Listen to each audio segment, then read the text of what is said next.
Tapos, yung binta mo araw-araw, dapat ilista mo. Tapos, araw-araw mo rin yung iwalay yung tubo mo. Tapos, yung pera naman sa load, saka sa GCash, cash in, cash out, saka sa Yelo, ibukod mo yun kasi excess yun eh, iba yun eh. So, para may maipon ka. Saka yung pera sa grocery, yung tubo sa grocery, ibukod mo rin siya, ihulog mo sa lakansya araw-araw. Ibilangin mo kung magkano ang tubo mo sa isang araw. Tapos, bawas mo na doon, lagay mo na sa lakansya.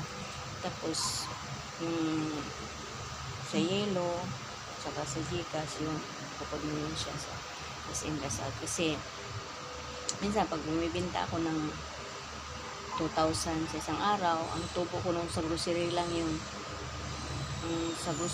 mga 450 isang araw yun. Hindi kasama yung GCash dun sa Yelo. Yung minsan, sa cash in, cash out, malaki din. Kasi pag may nag-cash out ng 10,200 sa yun. Saka yung minsan, may nagkakasin sa akin marami. Minsan, tumutubo ako sa sa isang araw ng GCash. Minsan, 250 isang araw.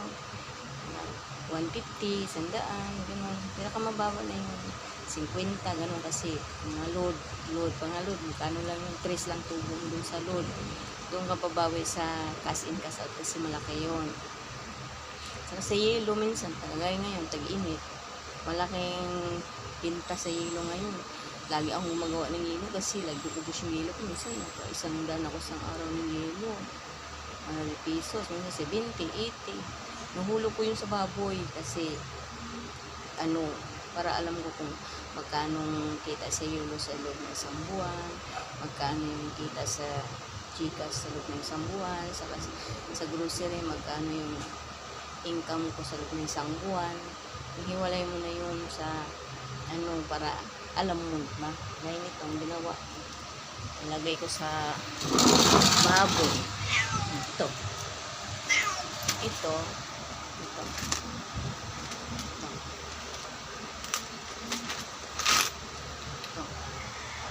Yan. Ito, ice. Lagay ko sa baboy yung kita ko sa ice araw-araw. Yung makandinta ko na hulog dito sa baboy. Yung isang baboy. Ito naman, dito yung GCash at saka load. Cash in, cash out. Ito ko yung ulit. Lapit ko mapuno. Tapos, yung itong malaki, dito ko naman hinuhulog yung kita ko sa yung magkano tutubo ko sa grocery araw-araw. Dito ko hinuhulog sa baboy nito. Para malalaman ko kung magkano ng isang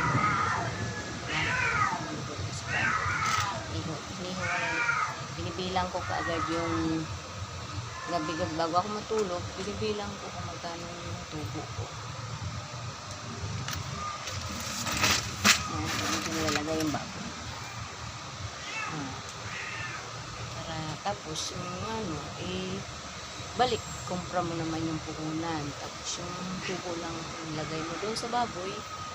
Diba? Para mamonitor mo yung kita mo araw-araw, malalaman mo, nakalista sa logbook. Ilista ko yan sa logbook. Nakalista yan, kung magkano tubo. Ito, nakalista yan.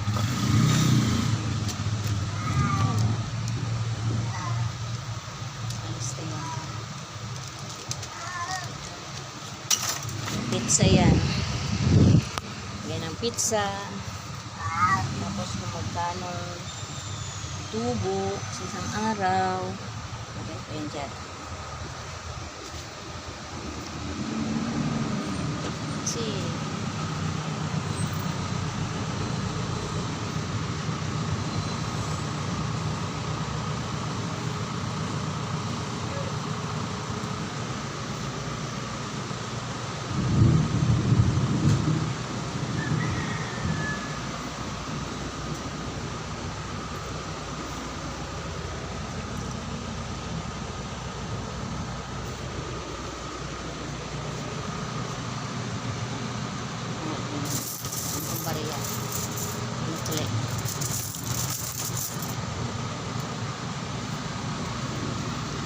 ganun guys, ganun pag mag ano ka, para dapat araw-araw mong monitor yung tindahan mo para alam mo kung ano, kumikita ka o hindi. Tapos siyempre hindi mo dapat asahan, hindi mo dapat kukunin yung pangangailangan mo araw-araw, ulam, ganun kung ano yung mga expenses mo araw-araw. Hindi ka dapat aasa sa tindahan kasi magkano yung tubo mo dun. Dapat labas yun. Iba yung budget mo sa pagkain mo, budget. Iba rin yung sa tindahan mo, yung galaw mo. So, iipunin mo yung tubo mo para alam mo, savings mo yun. Hindi mo dapat bawasan yun. Kung kukuha ka man doon sa tindahan mo, dapat bayaran mo yun. Hindi yung, okay, akin naman yun. Kung paano nang kuha, sige lang, kain lang ng kain. Siyempre, pwede ka kumain, kumuha, pero bayaran mo. Kasi, iba naman yung budget mo sa pagkain mo. Iba yung, may budget ka naman doon sa pagkain, sa expenses. So, kung may kukunin ka sa tindahan, bayaran mo yun. Kasi, siyempre, malaki ang puhunan nun. Tapos, magkano lang tubo. Tapos, kainan mo. Tapos, hindi mo monitor, di ba? Maganda yung bayaran mo, monitor mo, nababalik mo yung puhunan mo, di ba? Ay, tubo ka pa. Siyempre, tutubuan mo rin yung kahit sarili mo, tutubuan mo kasi tindahan mo yun, di ba? Ganun yun. Pag ano ka ng tindahan na para hindi siya mabangkrap, hindi siya malugi, hindi siya magsara, hindi maubos yung paninda mo, di ba? Para masinso yung tindahan mo, yung sa yung puhunan mo is lumago, di ba? Lumago siya. Dumami yung paninda mo, pag marami kang customer, dadami yung, malaki yung benta mo araw-araw, di ba? So, yun lang guys. Maraming salamat sa pakikinig. Bye-bye.